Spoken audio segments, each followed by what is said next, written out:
Welcome everybody back to another episode of Hey What's This, where I take a look at a variety of different games that may have not gotten your attention before this. Today I got something special for you. It is not a fighting game or a shooter for once. This is Incredible Mandy. Um, this is sort of like a puzzle platformer, something in the vein of, I'd say, like an Ico or sort of Prince of Persia-ish, with less platforming, more puzzles. Uh, there's a good couple bosses in here that also remind me of something very Zelda-like. So I'm gonna take a look at the start of this chapter, this first chapter, and then we're gonna go into a later chapter to show some of it off. Hopefully this doesn't take too long since I've already done these. But real quick, this is going to be your main mechanic. There's a sword your main character has, and she can stick it in the floor here. And as you can see, these connect to different points right here. And what you can do is burst your sword to activate them, or you can stick one in the ground and then fire an arrow at it to explode it. So those will activate a couple different items in the environment. We'll see that later. This is a game by Dotoyou Games, I think. I don't know how to pronounce it. They are a Chinese game studio. And just off... just from the start, I want to say that there is, like... the art direction for this game is incredible. There's a really good use of like pastel-ish colors and just the color choices and art direction in general is just really vibrant, and I want to say like warm, not in like the like color palette choice necessarily, but is in more like the ambient feeling that it kind of provokes. And you can see here there's like a lot of the cinematic platformer style traversal. There's definitely like some 3D platforming elements in here, but they're very much more in that like deliberate jumping and stuff like that you see in various like Prince of Persia's and like 3D versions of like cinematic platformer stuff like Ico, which I referenced earlier, or Rhyme, I guess.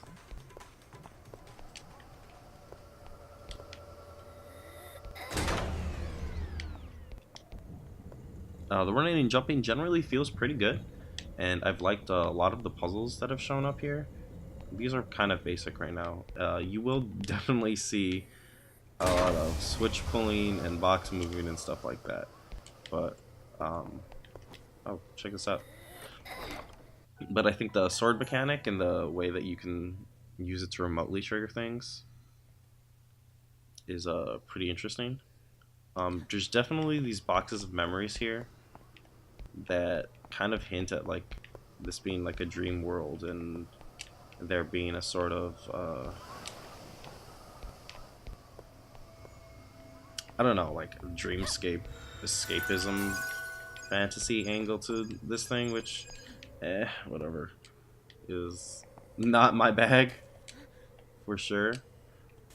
I feel as a little bit overplayed, and like usually get used a lot as an excuse to like build a surreal world, but I just would rather have the surreal world. Yep. Okay. Obviously, oh, you can sprint through it, right? I got a little antsy there. Alright, we're gonna move this around.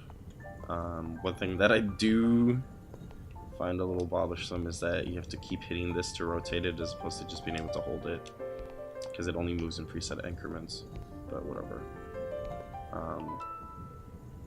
There are a few little polished things like that that kind of act as like stumbling points, but they're never egregious, and they're usually, oops, pretty easy to ignore since I've been enjoying like the rest of this game. So I'm not gonna play this whole level. I'm gonna jump ahead a little bit after this, just after I start showing off one other. Combat, not this game's strong suit. Animations take a while, and you're locked into them. You're not gonna do any like evade cancels in this game. Usually what I do is, before an enemy gets over here, I'll just set up like a block of these, lure them in, and that'll usually take them out pretty fast. So there you go, time to crate. Let's see, 6 minutes. Old Man Murray would not be impressed.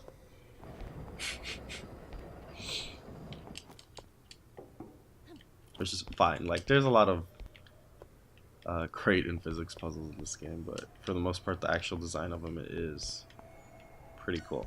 Okay, so like that says, that robot will only stand on light pillars, and if you need these golden handles, you can explode these to make him interact with the environment. And then we're gonna come over here, blow this up.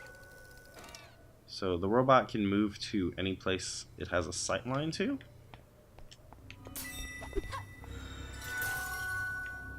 But only places that it can have a sight line through. Oops.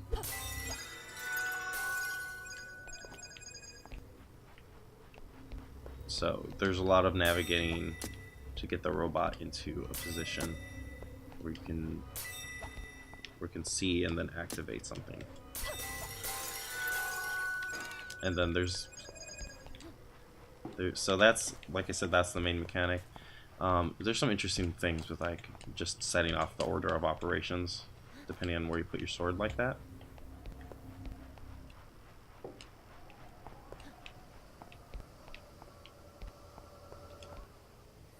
I'm going to turn this off.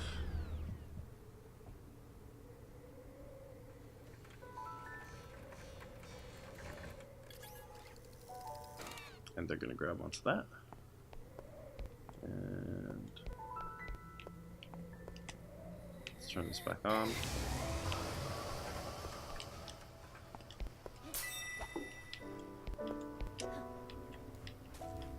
There we go.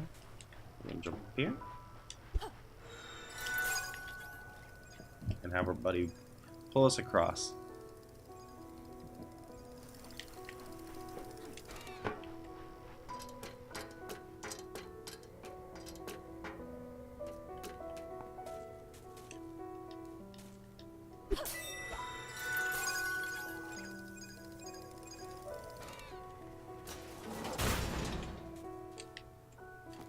Let's climb up here. Going around here. Yeah, I really love the look of this game. It's pretty basic as far as like geometry and whatever. Your character doesn't really have a face.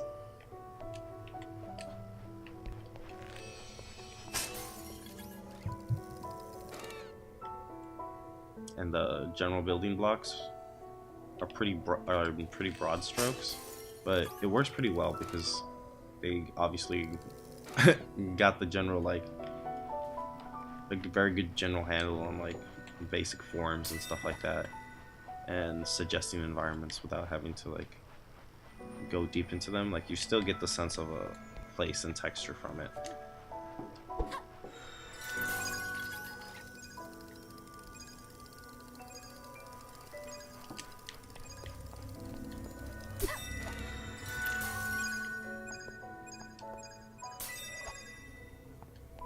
Okay, so what do I want to do here?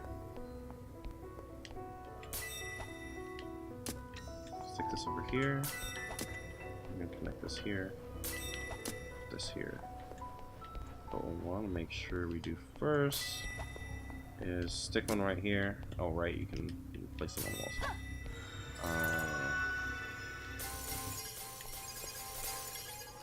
So those will take down both of those in order, creating a sight line where the robot can run through there. There's going to be a little bit more elaborate puzzle up here coming with the windmills, but for now I'm going to quit this. We can go into a later level.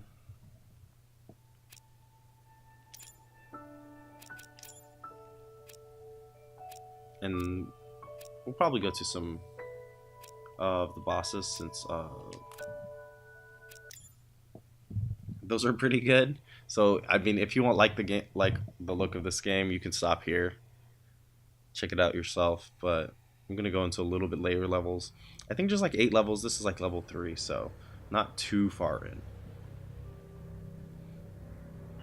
Close to the middle point, I think. Yeah. So there's one main area that's pretty short, and then well, I guess it's a decent size. Usually a little less than an hour, I think, to go through each stage. And then there's a boss that kind of uses the mechanics that you played with. So there we go. We've got these crystals that we can burst with our sword. Bam. We're gonna climb around.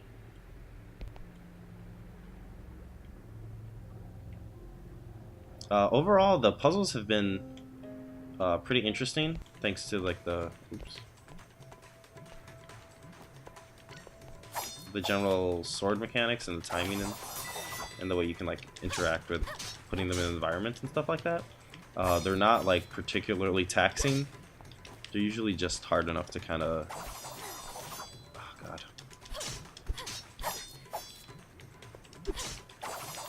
I gotta dodge more.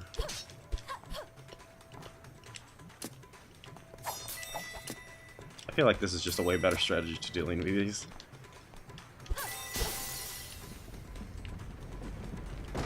Yeah, the puzzles usually aren't taxing. They're pretty basic. You can figure it out with a little bit of thought, but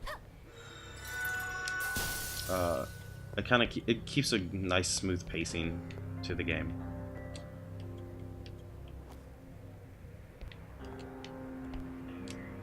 I'm sure there's going to be some harder ones later, but. And this third level is the first the first level where they really start introducing these timing elements. Oh.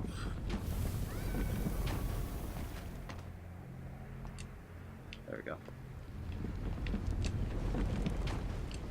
Stuff will like finally start to like break down on you and things like that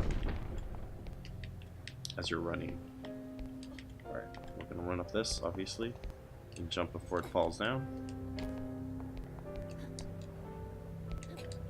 The platforming in general is pretty decent. It's not the smoothest traversal I've ever played, but it'll get you there generally.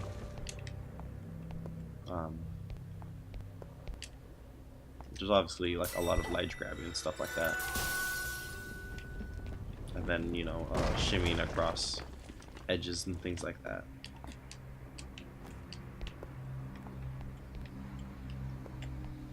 Oop, that was close. So far, there's been a pretty decent variety of areas too. You know, the themes are a little bit what you expect: the fire area, the air area, the forest area, stuff like that. They're very like Zelda temple themes.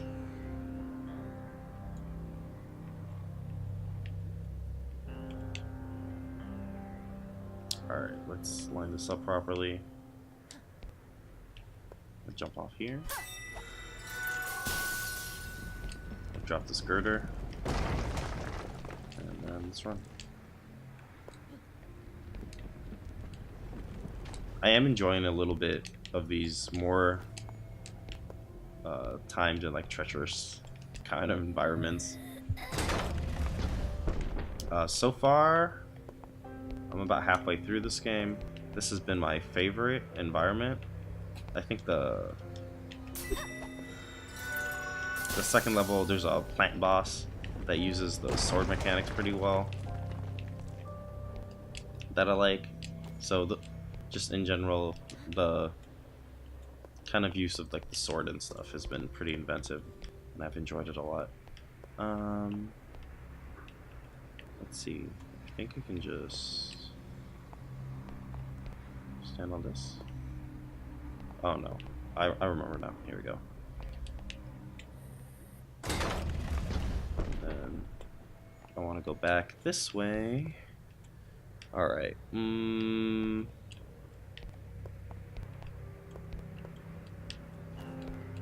up here. Climb up here. Yeah, this is definitely the. This is definitely scratching that part of my brain that's been missing Prince of Persia games. Even if I think like in terms of mood and stuff like that, it very much is more of like an Ico or Zelda thing.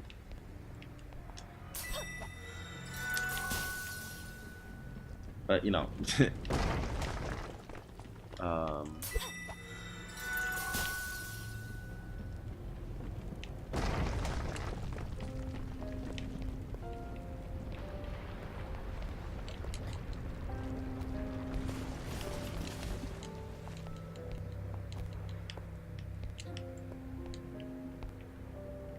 alright, let's take a lay of the land. Okay, I just missed it. And let's go. Oh. So obviously it's not like totally restricted. Like your jump trajectories aren't totally restricted in the way that like a lot of cinematic platformer style games do it. Like you jump into the air and basically preserve that momentum the entire time through. It's a lot more. Oh, that's not what I meant to do. It's a lot more lenient. You have a little bit more air control, so you can make fine adjustments. I think what I need to do is.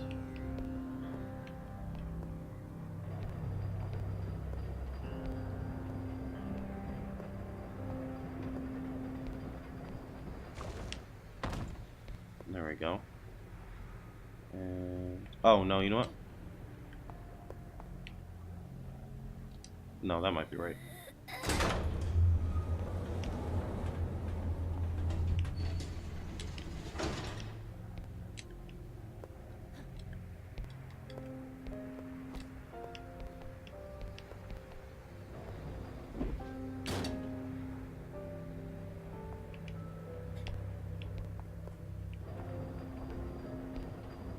I think a lot of the things that I like about this game, where I would otherwise kind of feel a little bit iffy on it, are aside from like the art style and then the general use of the being able to like stick swords in your environment and use them for like timing puzzles and stuff like that. The pace is just really snappy. Levels are over. You can do a level in a single session easily, and then usually apply what you learned in that level right away to a pretty cool boss. So you can you get the nice puzzle stage, and then you get a puzzle action kind of application of it right away. Let's see. I don't think this is the right way. I think I need to push this over here first.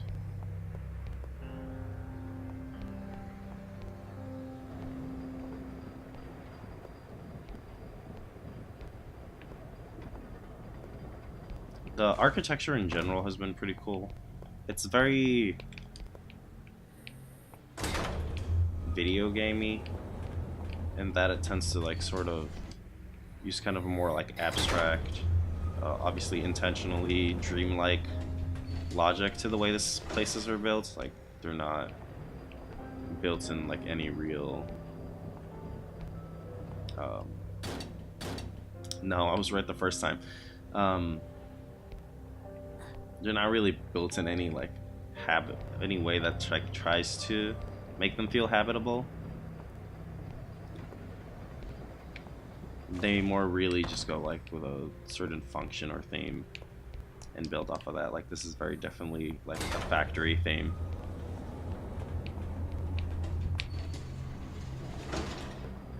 But you know, I really enjoy like that, some good abstract architecture. So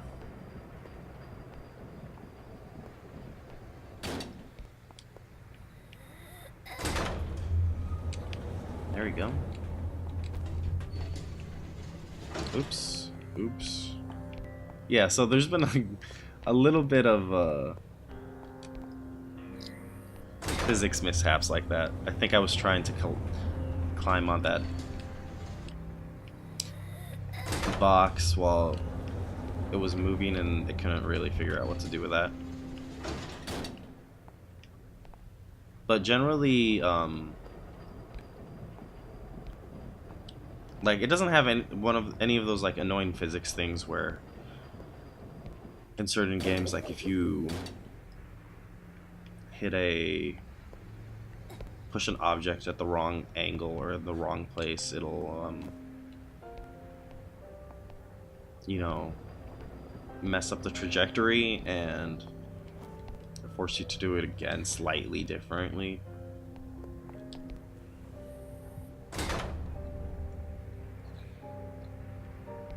Yeah, right.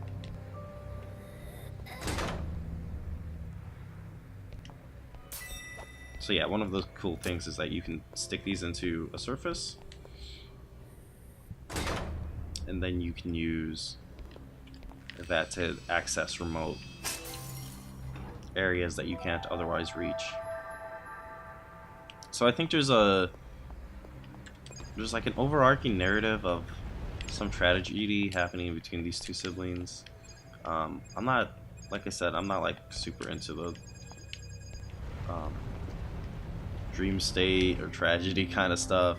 I feel like there's a lot of games that go with like something traumatic happened and this is the way that we deal with our trauma, by running into a dream world, and it's really overplayed. I feel like I've played or seen at least 4 or 5 of those games today. Not today. I mean 4 or 5 of them maybe came out today, but definitely 4 or 5 of them like this year already. But I do appreciate that a lot of the objects and things in the environment sort of build very physically, or I guess not physically, but like immediately, on like immediate memories. So as you collect the little treasure boxes, they'll unlock memories, and you can kind of see, oh, this dragon is, you know, part of a story that she made up with her sister, and stuff like that. As opposed to, okay, I know I can get up here. As opposed to some like really vague symbolism. I appreciate that it's very straightforward.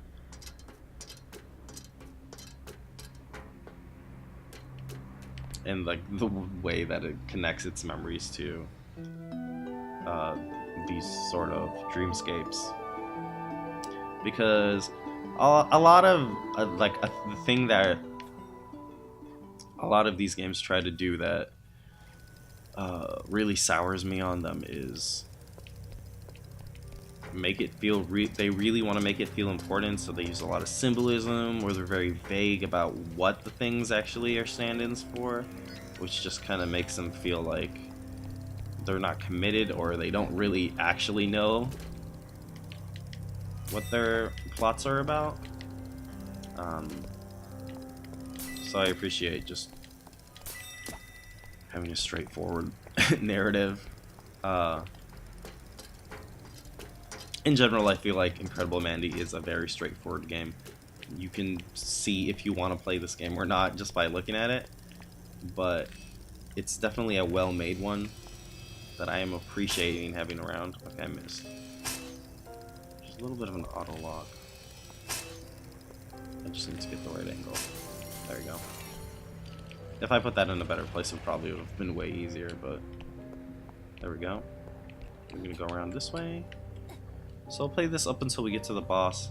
I'll show off the boss and sort of like the way that they work. They're all very puzzle bosses. Like I said, they just kind of apply the concept that gets kind of hammered home. Like you can see, this level's thing is these crystals that you can explode with your sword. So what we're going to do is we're going to hit this. That's going to bring up the robot from below. I'm going to try to jump on here, and it'll pull me up here. Break this, and this will launch us down.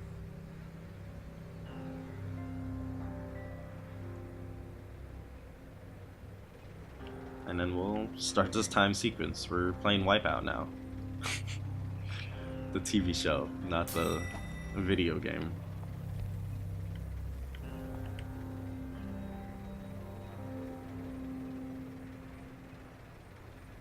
Oh, not Wipeout. I'm thinking of that game where you like try to fit through those holes in the wall. There you go. So that's gonna hit that corner. I'm gonna try to be ready, not take too long. I'm not trying to make an hour-long video about me failing simple platforming challenges.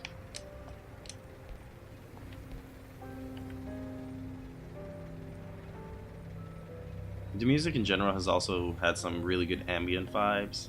I haven't heard any like really super standout ones, but all of them really set a good, kind of like the right tone and stuff like that.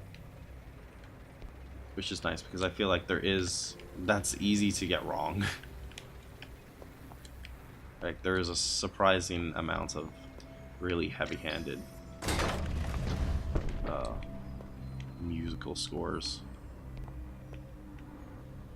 Let's see. There we go. And we're gonna fire at these. Break that. So every once in a while there's also some nice set pieces like that.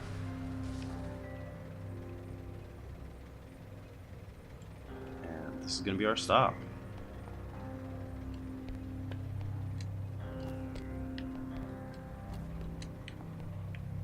It's not too difficult. I think I died for the first time on like this level. So 3 areas in. And I hadn't died once. Oh. You will frequently fail puzzles and stuff like that though, so what I did there is I kind of forgot about my robot buddy and left him to drift, which is my fault. I'm sorry, robot buddy.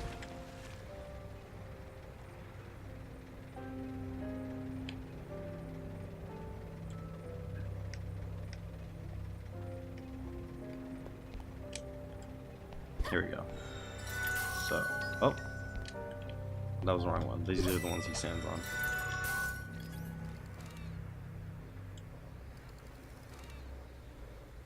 So he'll also generally tether between close points, so you won't have to do it.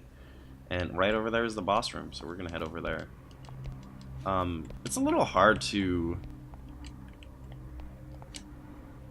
kind of explain the appeal of stuff like this, just because it's a little bit like straightforward games are really hard to talk about, because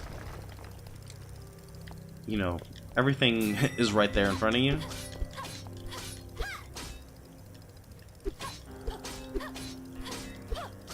Like it's easy to talk about a narrative hook or a game that's like very mechanically driven, but the stuff that's kind of in between, it really is just a lot of presentation and a lot of just a specific application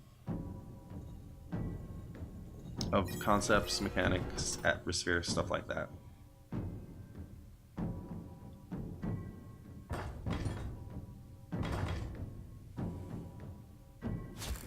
So these bosses usually have a couple stages. Again, very Zelda in that way, where they'll show you a concept and then make you do it again a few times in different variations. Oh, I forgot to dodge.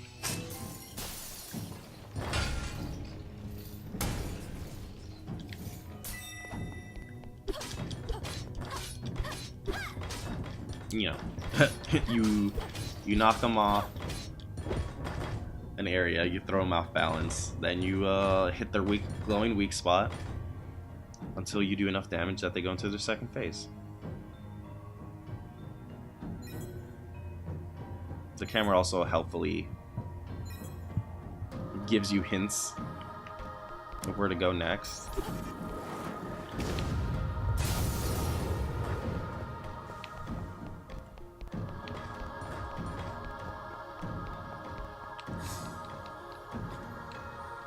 A lot of the boss is going to be figuring out the specific order or approach that it wants you to take.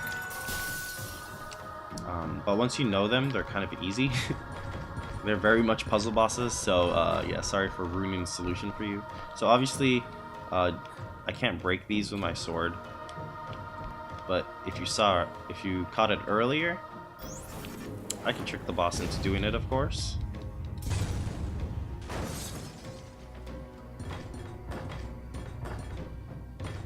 So I'm not actually sure which one that was. I think this one. Over here. I'm just gonna be safe, cover my bases. So I actually thought that you had to break... Oh, I missed.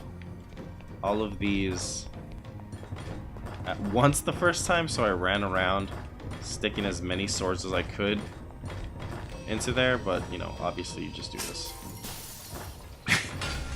So yeah, I wasted like probably 20 minutes trying to break all of those crystals at the same time.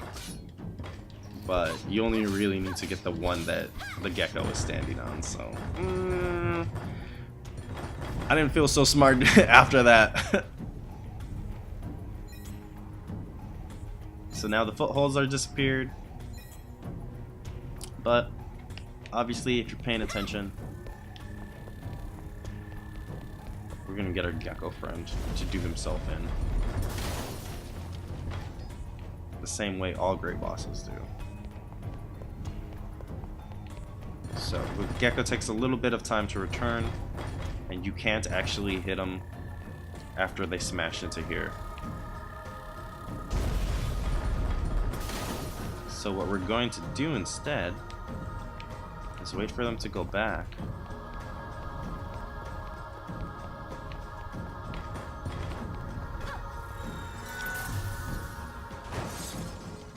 And drop it on them.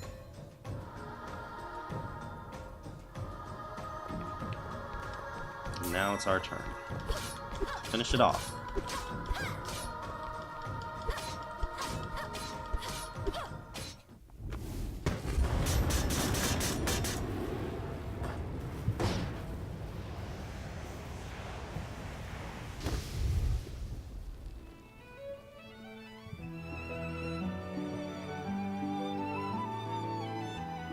So there's one of those memories you can unlock. You can kind of see the gecko up there. You can see that they kind of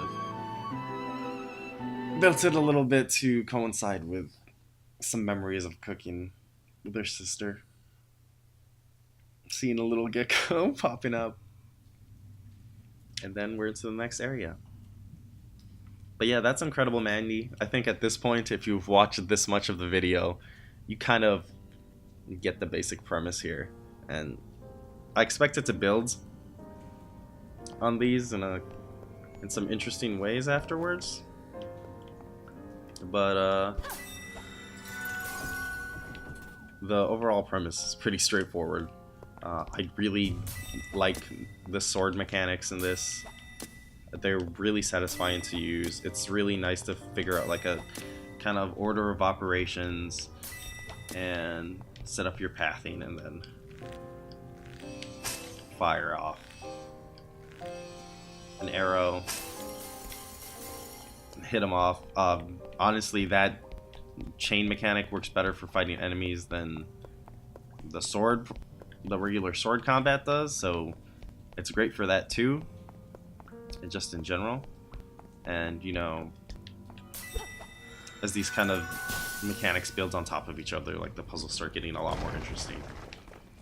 And the kind of stuff that it sets up and lets you do, like stick them into walls and turn a windmill, and then activate something connecting between windmills, which in that first is like the first level is, you know, pretty satisfying. Um, I'm curious to see where the story goes. I honestly don't expect much from it, but tying it to kind of these sweet memories and stuff, and lacking that sort of heavy-handed. Oh, this is so important. Um, bent to it that a lot of these games lead with has helped me kind of, you know, put my like distaste for the general narrative conceit aside. And I mean, it doesn't hurt that this game looks really. There's just some really nice spaces in here, and it looks really good. The art direction, the color palettes that they use. I like some of these enemy and character designs. Knock this off. And I think overall, just kind of running around and doing the puzzles feels pretty good. In a way that a lot of games don't, you know, do anymore. Plus, the art here is just really cute. So yeah, that's incredible, Mandy. Definitely check it out if you are in the mood for one of those. If you've kind of been missing the 3D platformer or the puzzle platformer kind of stuff, and you know, those Zelda, those Ico-ish puzzles, those Zelda-ish bosses. You know, games are complicated. They draw from a lot of different sources. Um, I am kind of boiling it down a little bit by saying that, but you know, the people who like that kind of thing are out there, and you know who you are. So again, this is Incredible Mandy. It is a really satisfying game, really gorgeous looking game, and I definitely think you should check it out. Until next time, peace.